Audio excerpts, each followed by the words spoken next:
This YouTube channel does not promote any violent, harmful, or illegal activities. All content provided by this channel is meant for an educational purpose only.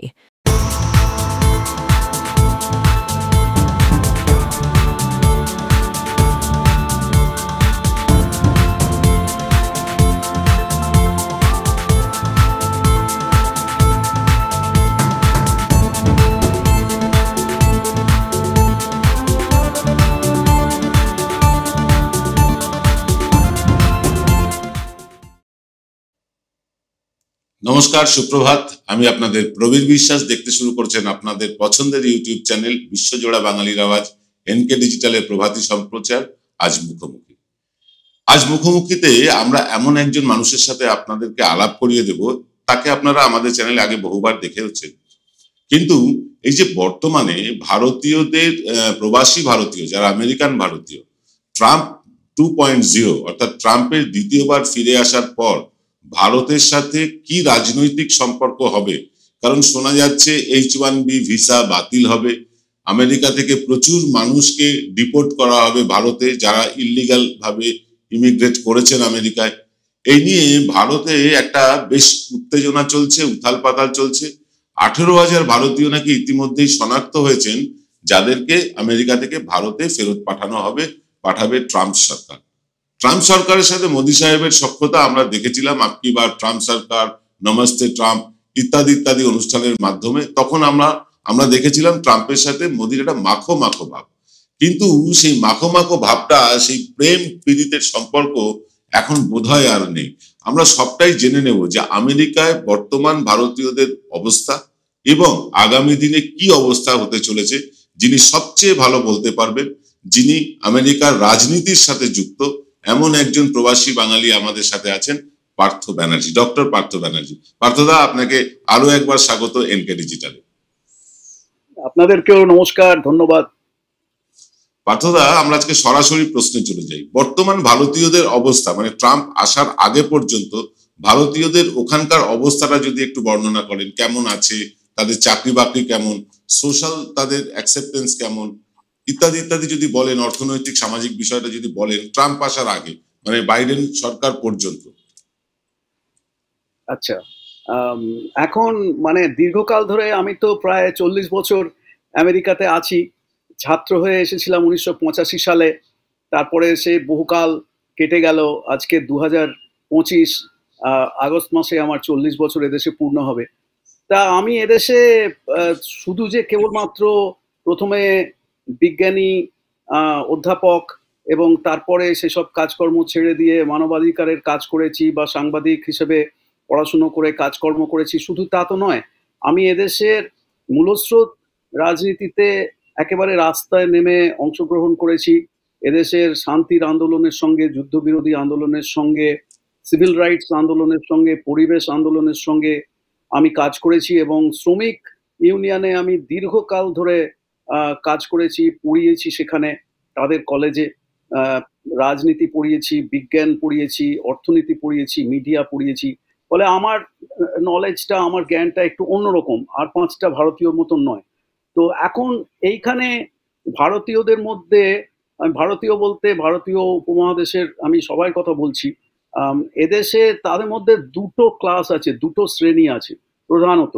একটা শ্রেণী হচ্ছে যারা খুব মানে যাকে বলে সহজ বাংলায় বলছি দুধে ভাতে থাকা ভারতীয় বা দুধে ভাতে থাকা বাঙালি, হ্যাঁ, যাদের ইমিগ্রেশন আছে, যাদের কাগজপত্র আছে, গ্রিন কার্ড আছে বা নাগরিকত্ব আছে, যারা হয়তো একটু পেশাদার প্রফেশনাল ক্লাস, হ্যাঁ, কেউ কম্পিউটার সায়েন্সে লাইনে কাজ করে, কেউ হয়তো কারোর বিজনেস আছে, কেউ ডাক্তার, কেউ ইঞ্জিনিয়ার, কেউ প্রফেসর, হ্যাঁ, এরকম একটা ক্লাস আছে। তারা প্রতিষ্ঠিত মানে উপমহাদেশের লোকজন যারা প্রতিষ্ঠিত, হ্যাঁ, প্রতিষ্ঠিত। তো সেইটা একটা ক্লাস আছে। তারা মানে চিরকালই মোটামুটি ভাবে একটা রাজনীতি বিমুখ, একটা খুব সুখে সচ্ছলতায়, যেরকম আর কি, আর 95% ইমিগ্রেন্ট জীবনে যেটা স্বপ্ন যে আমেরিকাতে গিয়ে তারা অনেক অর্থ রোজগার করবে, সম্পদ অর্জন করবে, মিলিয়নেয়ার হবে, এই আমেরিকান ড্রিম যাকে বলে আর কি। হুম, তো সেই সেই রকম মানুষ আর কি একটা শ্রেণী আছে। কিন্তু যে শ্রেণীটার কথা কেউ কখনো বলে না, মিডিয়া কখনো, বিগ মিডিয়া কখনো বলে না, সেটা হচ্ছে একটা বিরাট সংখ্যক, মানে বিশাল সংখ্যক ভারতীয়, বাংলাদেশি, পাকিস্তানি, নেপালি, হ্যাঁ, এই যে ভারতীয় উপমহাদেশে শ্রীলঙ্কান, এরা আছে। এরা এদেশে মানে হয় খুবই দারিদ্র্যের মধ্যে আছে, আম, তারা আর কি হাড় ভাঙা পরিশ্রম করছে। কেউ হয়তো রেস্টুরেন্টে কুকের কাজ করছে, কেউ হয়তো কনস্ট্রাকশনের কাজ করছে, কেউ হয়তো ন্যানির কাজ করছে। হ্যাঁ, মানে এরকম অসংখ্য অসংখ্য আছে। তাদের মধ্যে ভারতীয়ও আছে, শুধু যে তাদের মধ্যে বাংলাদেশি বা পাকিস্তানি আছে তা নয়, তাদের নেপালি আছে তা নয়, তাদের মধ্যে ভারতীয় অনেক আছে। এবং এদের মধ্যে কিছু কিছু মানুষ আছে যাদের ভবিষ্যৎ দীর্ঘকাল এদেশে 10, 15, 20, 25, 30 বছর থাকার পরেও সম্পূর্ণ অনিশ্চিত ভাবে আছে। তার কারণ হচ্ছে, এক নম্বর হচ্ছে হয়তো তাদের বৈধ কাগজপত্র নেই। হ্যাঁ, এটা হচ্ছে একটা কারণ। আর আরেকটা কারণ হচ্ছে তারা অ্যাপ্লাই করেছে ইমিগ্রেশনের জন্য, হয়তো কোনো একটা স্ট্যাটাসের জন্য অ্যাপ্লাই করেছে। আমেরিকার ইমিগ্রেশন সিস্টেম ভীষণ জটিল। হ্যাঁ, এখানে প্রায় 180 রকমের ইমিগ্রেশন স্ট্যাটাস আছে, ভিসা স্ট্যাটাস আছে, যার কথা কেউ বলে না। এত জটিল যে সেই সমস্ত গোলকধাঁধা পার হয়ে তাদের হয়তো আজ থেকে 20-25 বছর আগে তারা হয়তো গ্রিন কার্ডের জন্য অ্যাপ্লাই করেছিল, এখনো তাদের স্ট্যাটাস হয়নি। হ্যাঁ, তো এরকম ভাবে যাকে বলা একটা লিম্বো, মানে ঝুলে আছে, কি হবে কিছু জানে না। তার মধ্যে তাদের ছেলেমেয়েরা বড় হয়ে গেছে, স্কুলে যাচ্ছে, কলেজে যাচ্ছে। হ্যাঁ, কারোর বিয়ে হয়ে গেছে, এখনো তাদের স্ট্যাটাস নেই। তো এইরকম দুটো শ্রেণী আছে। আর যাদের যাদের এই স্ট্যাটাস নেই বা যাদের কাগজপত্র, বৈধ কাগজপত্র নেই, তাদের অবস্থা আহ, এতদিন তাও মানে মোটামুটি একটা কোনো রকমে বেঁচে ছিল, কৃতদাসের মতন কাজ করে। হ্যাঁ, মানে অন্ধকার, dark alley of the economy যাকে বলে, যে কাজগুলো কেউ করতে চায় না, সেই সমস্ত কাজ করে তারা বেঁচে ছিল। ওই আর 5টা মেক্সিকান ইমিগ্রেন্টের মতো, বা গুয়াটেমালা, হ্যাঁ, বা সাউথ আমেরিকার বা আফ্রিকার ইমিগ্রেন্টের মতো তারা কোনো রকমে বেঁচে ছিল। এখন এই ট্রাম্প আসাতে তাদের অবস্থা একেবারে সাংঘাতিক, মানে শোচনীয় হয়ে দাঁড়াবে। কারণ এ পত্রপাঠ, এ সমস্ত এই ধরনের মানুষকে একেবারে বিতাড়ন করার জন্য শুরু করে দিয়েছে কাজ। আমরা এবং এর আমি ফলে আমি একটা আমি পার্থদা আপনাকে থামাচ্ছি। আমি ট্রাম্প আসার পর কি হবে সেটা নিয়ে আমরা দ্বিতীয় পর্যায়ে আলোচনা করছি। কিন্তু আমি একটা জানতে চাইছি, এই যে বিশাল সংখ্যক অবহেলিত প্রবাসী রয়েছেন আমেরিকায়, তাদের সংখ্যাটা কত? অবহেলিত, আর যারা খুব ভালো কথা বলে। প্রতিষ্ঠিত যারা, তাদের মানে পার্সেন্টেজ কত? আর যারা এরকম অবহেলিত হয়ে আছেন, যাদের গ্রিন কার্ড নেই, নাগরিকত্ব নেই, ইমিগ্রেশনের ঠিকঠাক নেই, সেই পার্সেন্টেজটা কত? পার্সেন্টেজ বলতে দেখুন, ভারতীয়দের মধ্যে মানে অবহেলিত যেটা বললেন, একেবারে মানে নিষ্করুণ অবস্থার মধ্যে আছে, কাগজপত্র নেই, বা ওই যাদেরকে বললাম, যাদের কথা, যে তাদের অ্যাপ্লাই করেছে কিন্তু জানে না কি হবে, এরকম ভাবে 10, 15, 20, 25 বছর এদেশে কাটিয়ে দিয়েছে, 30 বছর কাটিয়ে, এদের আমরা ব্যক্তিগতভাবে চিনি, মানে তাদের পার্সোনালি বহুকাল ধরে চিনি। হ্যাঁ, এগুলো কোনো বই পড়ে বলছি না।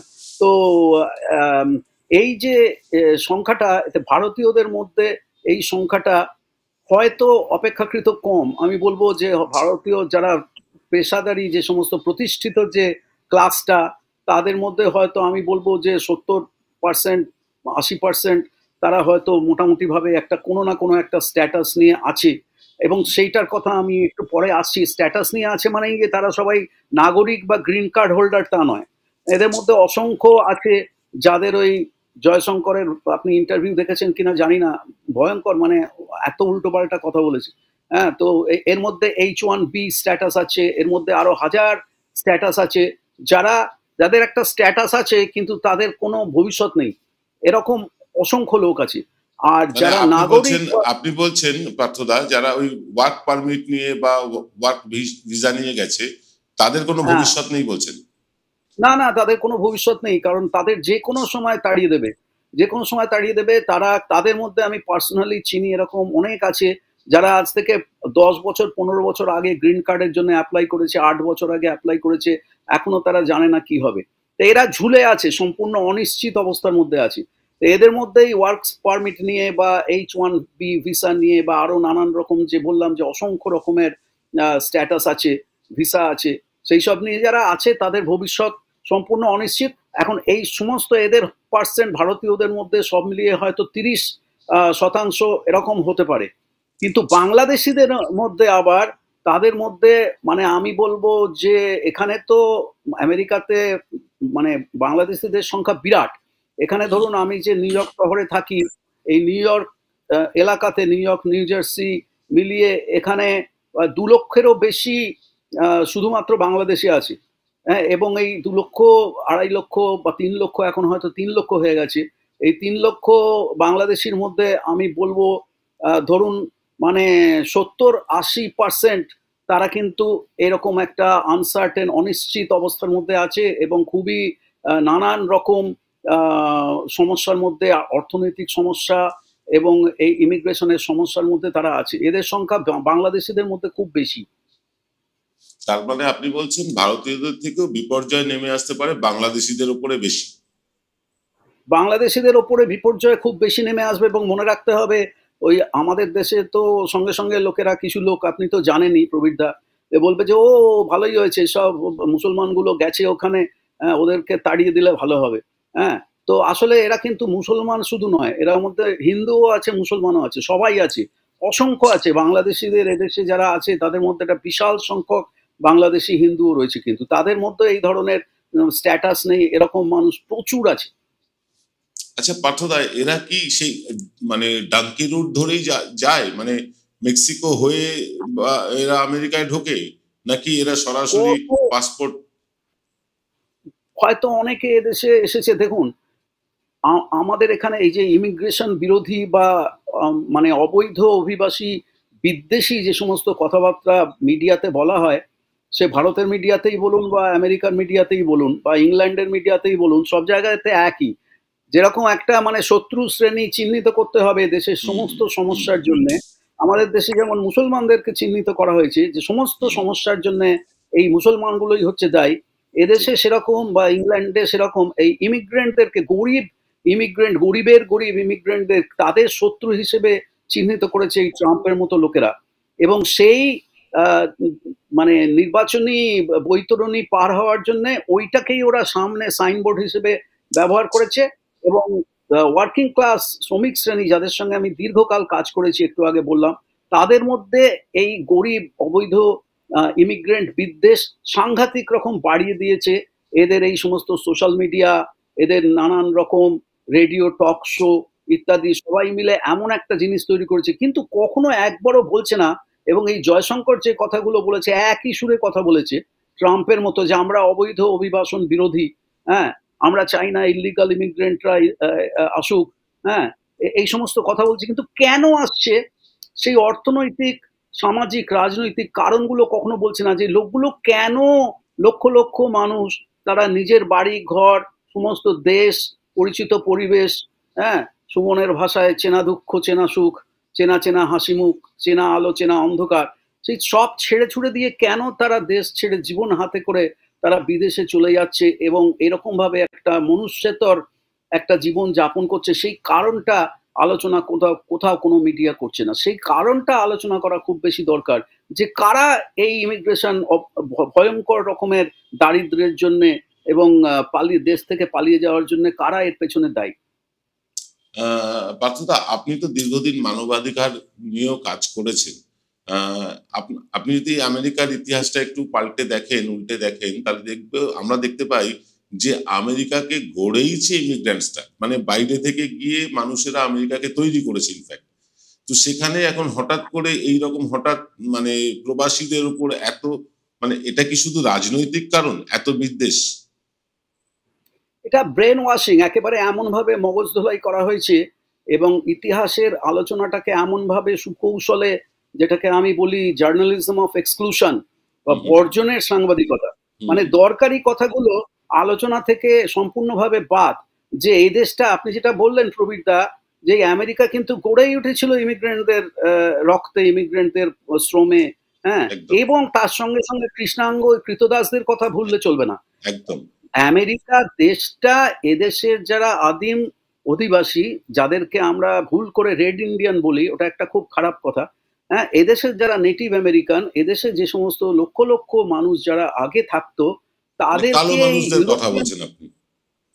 না, যারা এদেশের যারা মানে এদেশের যারা, যাদেরকে আমরা রেড ইন্ডিয়ান বলি ভুল করে, মানে যারা আচ্ছা হচ্ছে আচ্ছা। ধরুন আদিম আমেরিকার যারা অধিবাসী, বুঝতে পেরেছি। তাদের তাদের দেশটাকে ইউরোপিয়ানরা এসে জোর জবরদখল করে দখল করে নিয়ে তাদের মধ্যে নানান রকম প্লেগ, বসন্ত, নানা রকম ভয়াবহ রোগের জীবাণু ছড়িয়ে দিয়ে এবং তাদেরকে কচুকাটা করে এবং তাদেরকেই মিডিয়াতে বা সিনেমাতে শেষ পর্যন্ত তাদেরকেই দস্যু হিসেবে দেখিয়ে এই ইউরোপের লোকেরা, শ্বেতাঙ্গরা এই দেশটাকে বলপূর্বক দখল করেছিল এবং সঙ্গে নিয়ে এসেছিল লক্ষ লক্ষ কৃতদাস আফ্রিকা, ভারত এবং বিভিন্ন জায়গা থেকে।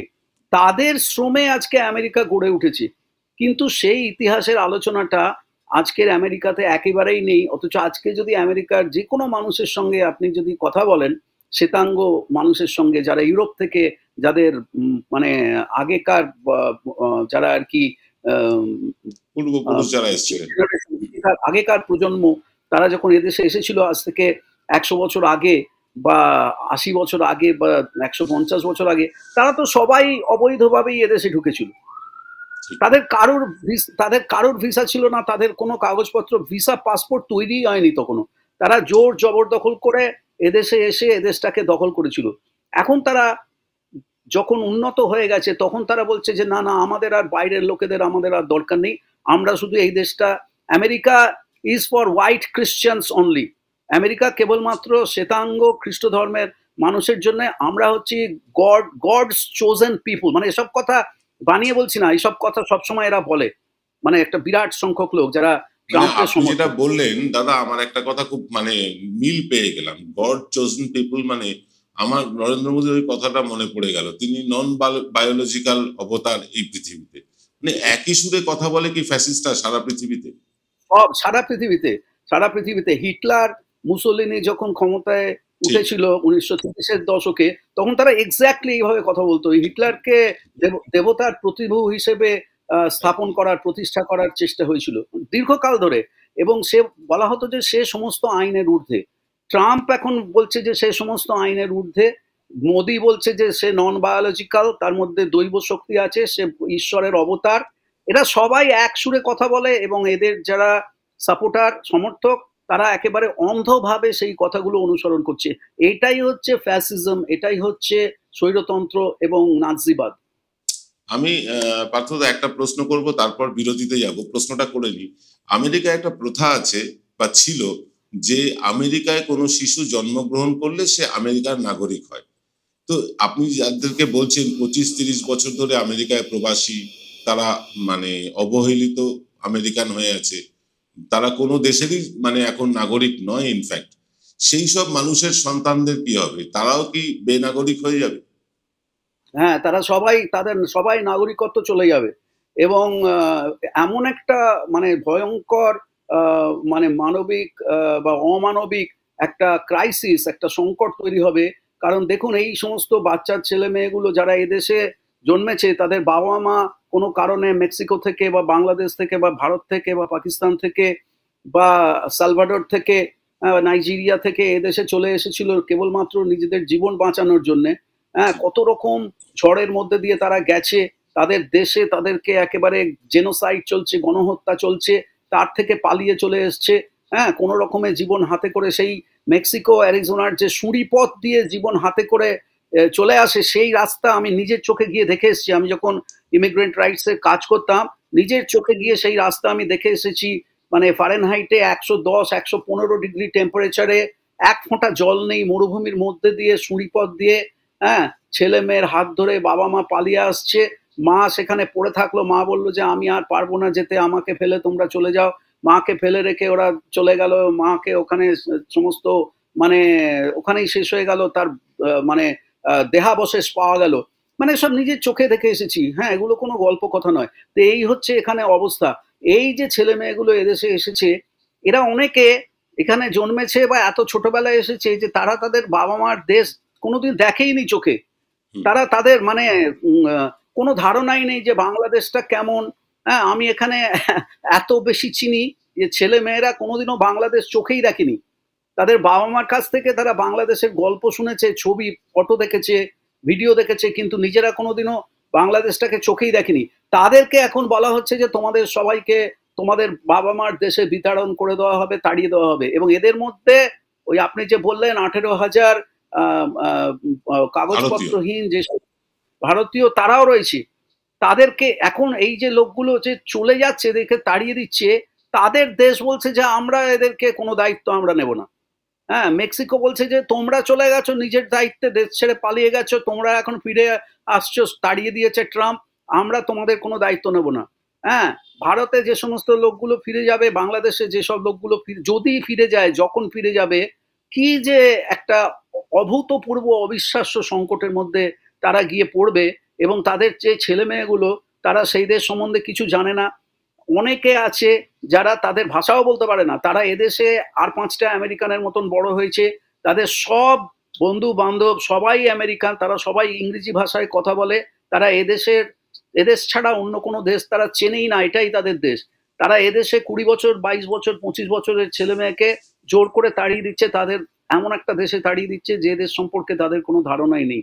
কি ভয়াবহ একটা অবস্থার মধ্যে একটা তাদেরকে ভয়ঙ্কর পড়তে হবে। ব্যাপার, মানে এই মানুষগুলোর তো কোনো পলিটিক্যাল স্ট্যাটাসই থাকবে না। কিচ্ছু থাকবে না, কিচ্ছু থাকবে না। এবং তারা তাদের দেশে গিয়ে প্রথম কথা একটা মারাত্মক সামাজিক সংকটের মধ্যে গিয়ে পড়বে। আর আপনি আমাদের দেশের ব্যাপারে আপনি জানেন, হ্যাঁ, দেশে আমাদের মতন মানে সাকসেসফুল উচ্চশিক্ষিত লোক, আমরা যারা এদেশে খুব মানে যাকে ওই দুধে ভাতে আছি, যাদের যে ক্লাসটা, আমরা তো সেই ক্লাসে পড়ি। কাজকর্ম আমি অন্যরকম করেছি সেটা আলাদা কথা, কিন্তু আমি তো ওই দুধে ভাতের ক্লাসের মধ্যেই পড়ি। আমাদের সম্পর্কেও লোকেরা আমাদের নিজেদের লোকেদেরই একটা মনোভাব হচ্ছে যে ওরা দেশ ছেড়ে চলে গেছে, ওরা আউটসাইডার, ওরা আমাদের আর লোক নয়। হ্যাঁ, এই হচ্ছে এটা আছে। তাদের ধারণা, এটা আমরা আছে। এবারে যে লোকগুলো ব্যর্থ, যে লোকগুলো দরিদ্র, সেই লোকগুলো যখন ফিরে যাওয়ার চেষ্টা করবে, তখন তাদের কি অবস্থা হবে আপনি ভেবে দেখুন। ঠিক কথাই। আমরা আমেরিকায় প্রবাসী ভারতীয়দের বর্তমান এবং ভবিষ্যৎ নিয়ে আলোচনা করছি ডক্টর পার্থ ব্যানার্জির সাথে। আমরা এই আলোচনা চালু রাখবো। আমরা বাংলাদেশের মানুষের সম্বন্ধেও জানবো যে বাংলাদেশের মানুষের বর্তমান এবং ভবিষ্যৎ কি, তবে ছোট্ট একটা বিরতির পর। Found Kolkata's first ever sweet shop serving so unique items like Dab Malai Curry, Motichur Truffle, Gajor Borfi, Dab Kalakand, and I had to try them. শুধু তাই নয়, শক্তিগড়ের ল্যাংচা, বর্ধমানের সীতাভোগ, মালদার পোস্তকদম, বহরমপুরের ছানা বড়া, এগুলো সবকিছু খেতে হলে আর এত দূরে যেতে হবে না। সুন্দরিনী ন্যাচারালসে পেয়ে যাবে পশ্চিমবঙ্গের বিখ্যাত 10টা জেলার মিষ্টি all under the same roof. এদের বেস্ট সেলার্স কচি ডাবের শাঁস দিয়ে বানানো ডাব মালাইকারি আর কলা পাতায় মোড়া গুড়ের সন্দেশ পাতুরি আর আ মাস্ট ট্রাই।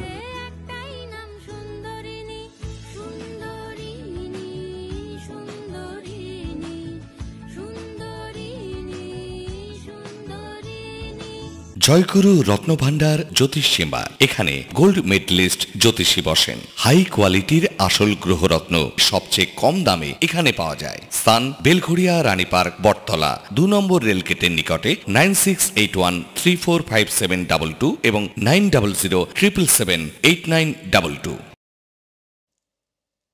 ফিল্ম বিরতির পর আপনারা দেখছেন এনকে ডিজিটালের প্রভাতী সম্প্রচার মুখোমুখি। আমাদের সাথে আছেন আমেরিকা থেকে, আমেরিকার নিউ ইয়র্ক থেকে ডক্টর পার্থ ব্যানার্জি। আমরা পার্থদার সাথে কথা বলছিলাম। পার্থদা, ভারতীয়দের কথা বললেন, আমার মনে হয় বাংলাদেশিদের অবস্থা আরো করুন। আপনি এটা বললেন, তাদের কি হবে? তাদের অবস্থা আরো খারাপ হবে।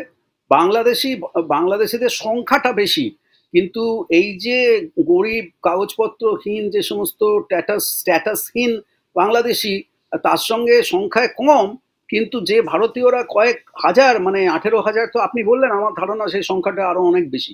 হ্যাঁ, এবং আপনি যাদের কথা বলছেন 18,000, এরা হচ্ছে যাদের মানে একেবারে স্ট্রেট ফরওয়ার্ড, তাদের কোনো রকম বৈধতা বা কাগজপত্র নেই, তাদের তো প্রথমেই তাড়িয়ে দেবে তাদেরকে। হ্যাঁ, তাদেরও মারাত্মক বিপদে পড়তে হবে। বাংলাদেশিদের মধ্যে তাদের সংখ্যা অনেক বেশি, কিন্তু এছাড়াও অনেক মানে কয়েক লক্ষ ভারতীয়, বাংলাদেশি, পাকিস্তানি আছে যাদের কোনো না কোনো রকম একটা কাগজ তাদের আছে, কিন্তু কোনো এদেশে থাকার কোনো দীর্ঘমেয়াদী কোনো রকম বৈধতা নেই। মানে তাদের যতদিন কাজ আছে ততদিন তাদের স্ট্যাটাস আছে। হ্যাঁ, যত যে যে মুহূর্তে তাদের কাজ থাকবে না, আর এই কর্পোরেট আমেরিকা বা কর্পোরেট ভারত এখন একটা অদ্ভুত দারুণ একটা রাস্তা খুঁজে পেয়েছে। এদেরকে কাজে লাগাবে, এদেরকে মানে অন্য আরো 5 জন আমেরিকানের থেকে অনেক কম পয়সায় এদেরকে দিয়ে কাজ করিয়ে নেবে। তারপরে তাদেরকে আমি দেখেছি আমার নিজের ফ্যামিলিতে এমন লোক আছে, ইয়াং ছেলে, 10 দিনের নোটিশে দেশে ফেরত পাঠিয়ে দিয়েছিল। হ্যাঁ, 10 দিনের নোটিশে দেশে ফেরত পাঠিয়ে দিয়েছিল, বলেছে আমাদের আর দরকার নেই, আমরা লে অফ করছি, তোমাদের এখন চলে যেতে হবে। তার তখন ওয়াইফ সঙ্গে রয়েছে, তার তখন বাচ্চা এদেশে বড় হচ্ছে, তারা 2 বছর 2.5 বছর এদেশে থাকার পরে বাচ্চাটা বড় হয়ে যাচ্ছে, বাচ্চাটা স্কুলে যাচ্ছে, হ্যাঁ, স্কুলে বন্ধু বান্ধব হয়েছে, একটা আনন্দে, মনের আনন্দে আছে। তার বউ এদেশে অনেক কষ্ট করে এদেশে এসে একটা কোনো রকমে একটা ব্যাংকে একটা চাকরি জোগাড় করেছে। তাদেরকে বলা হলো যে তোমাদের চলে যেতে হবে, সবকিছু ছেড়ে ছুড়ে দিয়ে তাদের চলে যেতে হলো 10 দিনের নোটিশে। এবারে দেশে যখন গিয়ে তারা পৌঁছলো, তখন ওই কোম্পানিগুলো বলছে যে তোমাদের আমেরিকাতে রাখার আমাদের যা খরচ, তার থেকে তোমরা দেশেই আমাদের হয়ে অনেক বেশি ভালোভাবে কাজ করতে পারবে। হ্যাঁ, তখন তাদের ও দেশ থেকে ওই আমেরিকান কোম্পানির হয়ে আর 6 মাস পরে হয়তো আরেকটা চাকরি পেলো, তখন তারা সেই ভূতের খাটুনি দেশ থেকে খাটছে আমেরিকান কোম্পানির জন্য। আবার একটা অনিশ্চিত অবস্থা, আবার দেশে গিয়ে নতুন করে জীবন শুরু করতে হলো, আবার বাচ্চাটাকে স্কুলে, মানে এই যে হিউম্যান যে সংকট, এটা তো মানুষ তো কেবলমাত্র একটা, যেমন ওই আমাদের যে ওই পিচাই বা এই যে ঠিক কথা। আমাদের, হ্যাঁ, মানে এই যে সবাই তো আর ওই স্ট্যাটাস বিলং করেন না। না না না, যারা যারা সাধারণ মানুষ তাদের যে কি মারাত্মক মানবিক সংকটের মধ্যে পড়তে হবে, যদি যে ভাষায় পার্থদা যদি এইভাবে ধরুন মেক্সিকান, বাংলাদেশি, পাকিস্তানি, ভারতীয়, নেপালিদের ডিপোর্ট করা শুরু হয়, তাহলে কি একটা শ্রমিক সংকট তৈরি হবে না? মানে যারা এই কাজগুলো হ্যাঁ, করে তারা যদি দেশে ফিরে যায়, তাহলে কি আমেরিকায় একটা শ্রমিক সংকট শুরু হবে না? এইটাই হচ্ছে সবচাইতে বড় কথা, এটাই হচ্ছে আপনি যে কথাটা বললেন, এই সবচাইতে বড় কথা হচ্ছে এইটা। কারণ আমেরিকার, মানে ধরুন লক্ষ লক্ষ, মানে আমেরিকা তো একটা কনজিউমারিস্ট দেশ, মানে খালি একদম। জিনিস বিক্রি, জিনিস কেনা, জিনিস বেচা, জিনিস তৈরি, এই হচ্ছে আমেরিকার মানে আসল অর্থনীতির চাকা। এবং এইখানে মানে লক্ষ লক্ষ এরকম অবৈধ ইমিগ্রেন্ট 12, 13, 14 বছরের ছেলে মেয়েদেরকে দিয়ে আপেলের ফার্মে, স্ট্রবেরির ফার্মে খাটিয়ে নিচ্ছে, ভূতের খাটুনি খাটিয়ে নিচ্ছে। তারা স্কুলে যেতে পারছে না, তাদের খাটিয়ে নিচ্ছে গরিব বলে। এবং তাদেরকে তারা যখন কাজ করছে, তখন সেই কাজ করার অ্যাপেল ফার্মে কাজ করার সময়, হ্যাঁ, সয়াবিন ফার্মে কাজ করার সময়, হ্যাঁ, স্ট্রবেরি ফার্মে কাজ করার সময় তাদের ওপর দিয়ে একটা ছোট্ট প্লেন চলে গেল, একটা স্প্রে করে দিয়ে চলে গেল। হ্যাঁ, তো বাচ্চা, এরা কেউ জানে না যে কি স্প্রে করে দিয়ে চলে গেল, একটা ইনসেকটিসাইড স্প্রে করে দিয়ে চলে গেল, বুঝতে পারছেন? তো মারাত্মক। এবারে মারাত্মক কি, তাদের ক্যান্সার হচ্ছে। এই তো। তাদের এমন এমন অনেক মেক্সিকান শ্রমিক আছে, ল্যাটিন আমেরিকান, হন্ডুরাস, গুয়াতেমালা, সালভাডোর এর শ্রমিক আছে, নিকারাগুয়া, যারা এদেশে এসেছে, 6 মাস কাজ করেছে, ওই স্প্রে গুলো খেয়েছে, তারপরে দেশে গিয়ে ক্যান্সারে মরে গেছে, আর আমেরিকাতে কোনোদিনও ফিরে আসতে পারেনি। ভয়ঙ্কর এসব তো কথা আমরা বলছে। আর এইগুলোই, এটাই হচ্ছে, আমার একটা বই আছে, আমেরিকা স্বপ্নপুরী না হত্যাপুরী, ভিরাসাত প্রকাশ করেছিল বইমেলাতে, সবাইকে বলছি গিয়ে কিনতে, যে আসল আমেরিকার গল্প, যে আমেরিকার কথা কেউ জানে না, সেই আমেরিকার গল্পটা আমি বলে যাচ্ছি। আমাকে লোকে গালাগালি দিচ্ছে যে তুমি আমেরিকাতে বসে আমেরিকা সম্বন্ধে খারাপ কথা বলে যাচ্ছ। খারাপ কথা বলছি না, বাস্তব কথা বলছি। যে আমেরিকার কথা কেউ জানে না, সেই আমেরিকার কথা আমি বলছি, প্রবীরদা। এবং এই হচ্ছে আসল আমেরিকার গল্প।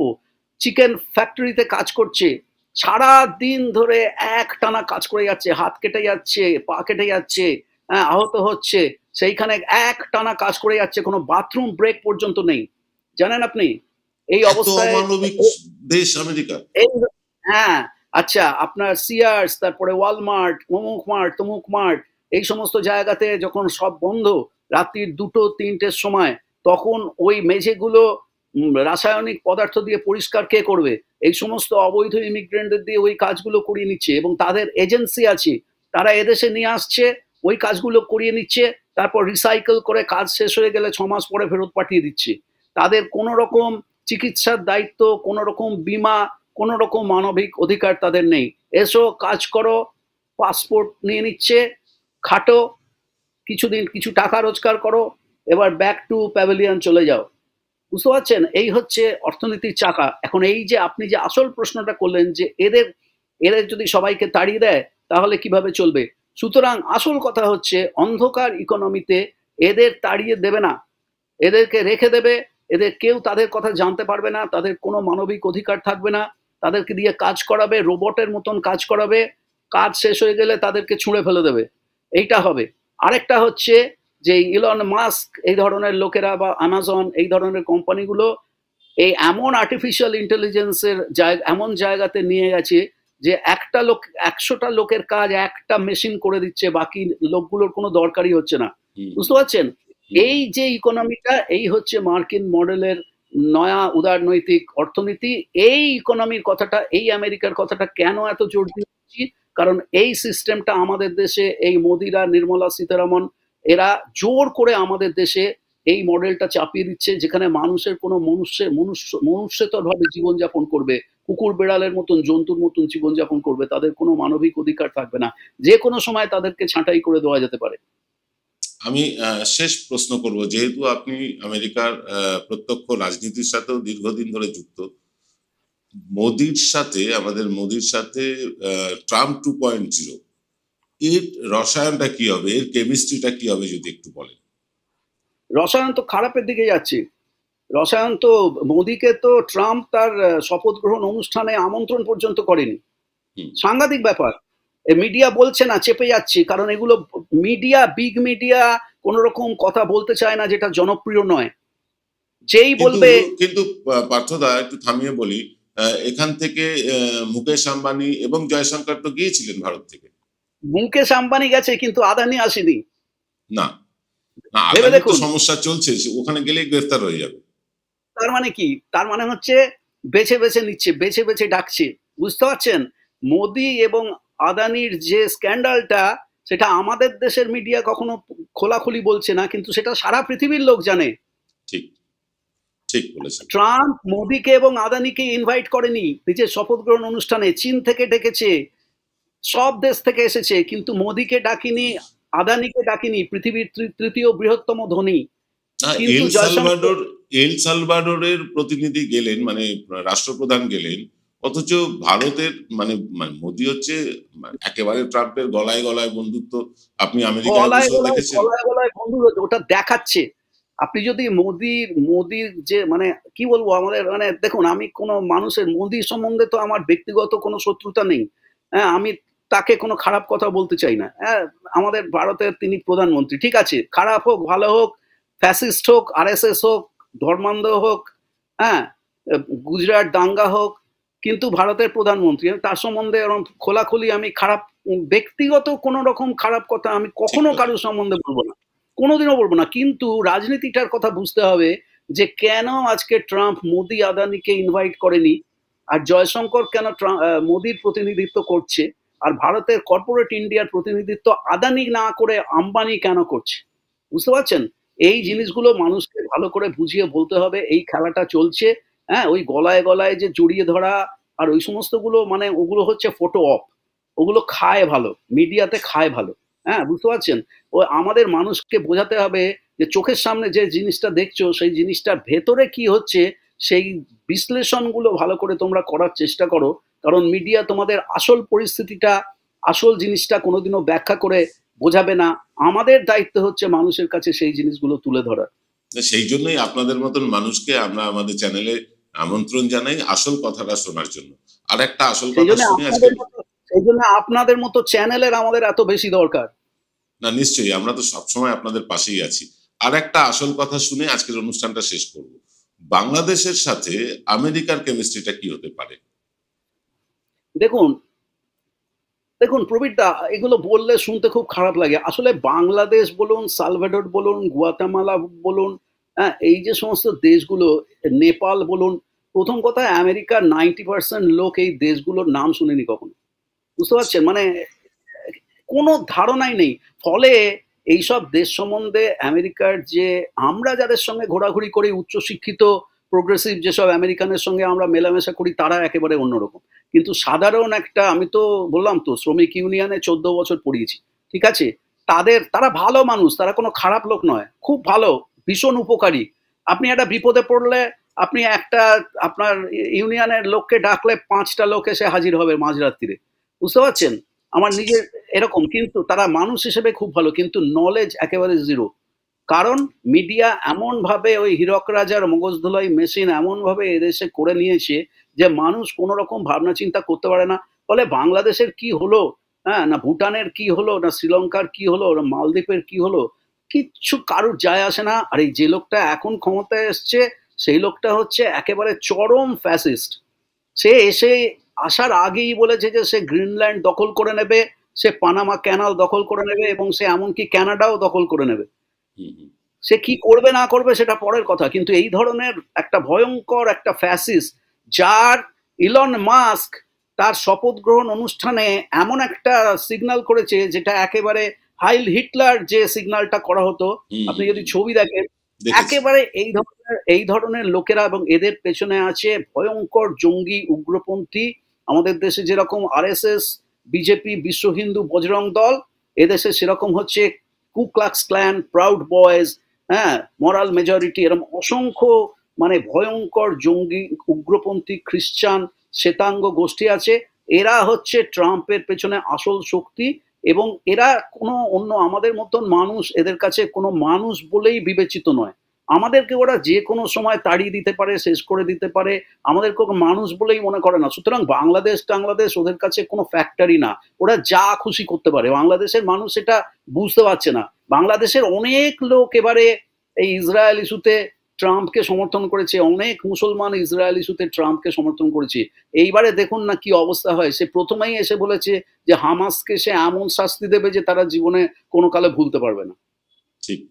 আপনার সাথে কথা বলতে গেলে প্রশ্ন একেবারেই শেষ হয় না, শেষ করেও শেষ করা যাচ্ছে না। এবার লাস্ট প্রশ্ন করছি, আমাদের ভারতীয়দের মোদির সাথে আদানির যে সখ্যতা বা যে ডিল বা যে গোপন একটা বোঝাপড়া, ইলন মাস্কের সাথে ট্রাম্পের কি একই রকম অবস্থা, মানে একই রকম বোঝাপড়া? এক মডেল, এক খেলা চলছে। ট্রাম্প হচ্ছে একটা ফ্যাসিস্ট ডিক্টেটর। সে কোনো রকম গণতন্ত্রে বিশ্বাস করে না।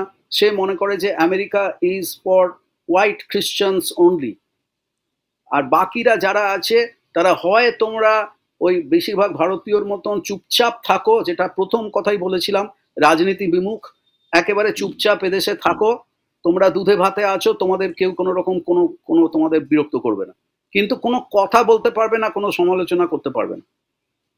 আর ওদের পাশে আছে গুগলের স্পাইং এজেন্সি, ফেসবুক। আপনি প্রত্যেক দিন আপনি লক্ষ্য করে নিশ্চয়ই সবাই দেখেছেন যে আপনি আজকে একটা ইমেল খুললেন আপনার সঙ্গে সঙ্গে, বা ফেসবুক খুললেন সঙ্গে সঙ্গে যে বিজ্ঞাপনগুলো চলে এলো, সেই বিজ্ঞাপনগুলো কি করে আপনার কাছে আসছে, কেন আসছে? কারণ আপনি কি ধরনের কাজকর্ম করছেন, কাদের সঙ্গে কথাবার্তা বলছেন, কি আপনার ভালো লাগে, কি ওয়েবসাইট আপনি ক্লিক করছেন, তার উপর সমস্ত স্পাই করছে। এবং আপনার মানে আপনি আজকে সকালবেলায় কি মাছ দিয়ে ভাত খেয়েছেন তার খবর পর্যন্ত ওদের কাছে আছে, বুঝতে পারছেন? ফলে মানুষকে কন্ট্রোল করা, মানুষের মনকে কন্ট্রোল করা, মানুষের ওপর নজরদারি চালানো, তাদের যেই তুমি ওদের বিরুদ্ধে কোনো কথা বলবে তোমার অবস্থা ওরা খারাপ করে দেবে। তুমি যদি এদেশের ওই দুধে ভাতে থাকা ভারতীয় বা বাঙালিদের মতন যদি চুপচাপ থাকো, বাড়ি কেনো, গাড়ি কেনো, স্টক মার্কেট কেনো, যা খুশি করো, বেড়াতে যাও, হ্যাঁ, ছেলে মেয়েকে বড় বড় স্কুলে কলেজে লেখাপড়া শেখাও, ডাক্তার বানাও, হ্যাঁ, ঠিক আছে, তুমি দুধে ভাতে থাকবে, তোমাকে কেউ বিরক্ত করবে না। কিন্তু রাজনীতির কথা বললে, হ্যাঁ, ট্রাবল মেকার হলে, সমালোচনা করলে, এদেশের সিস্টেম নিয়ে কথা বললে তোমাকে আমরা শেষ করে দেবো। মানে আমি একদম শেষ করে আনছি, একটা কথা বলি, এদেশে মুসলমানদের যেরকম বেড়ি পরিয়ে রাখার চেষ্টা, ওদেশেও ইমিগ্রেন্টদের বেড়ি পরিয়ে রাখার একটা চেষ্টা চলছে। বেড়ি পরিয়ে রাখা না, একেবারে শেষ করে দেওয়ার চেষ্টা চলছে। আমি বলছি তো আপনাকে, সেকেন্ড ক্লাস সিটিজেন বানানোর চেষ্টা, হ্যাঁ, শত্রু চিহ্নিত করা। সবচাইতে বড় কথা হচ্ছে শত্রু শ্রেণী চিহ্নিত করা। হিটলার যেমন ইহুদিদেরকে শত্রু চিহ্নিত করেছিল, এবং তারপরে কি হয়েছিল আমরা সবাই জানি।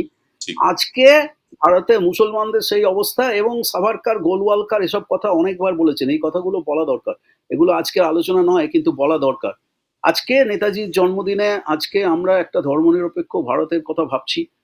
চিরকাল আমরা এইরকম চেয়ে এসেছি। আজকে সেই মহান আত্মার প্রতি শ্রদ্ধা নিবেদন করে মানুষকে সত্য উদ্ঘাটন করার প্রেরণা দিয়ে আমি আপনার কাছে এই কথা বলে আজকে শেষ করতে চাই।